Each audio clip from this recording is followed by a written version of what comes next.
nothing to compare with you. And you knew I was a swan. Of course I do. That's why I asked you to come with us. Well, your wings have been strong enough. now you can come with us on one of our ways. And my mother, can she come too? Oh, of course I can't.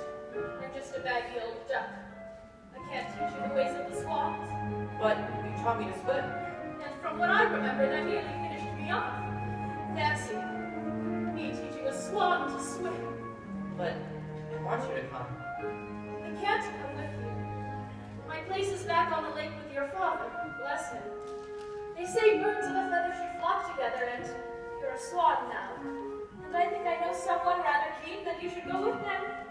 But I've only just found you. I'm not sure I want to let you go again so soon. Of course you don't. Well, go on then before I get all tearful and unnecessary.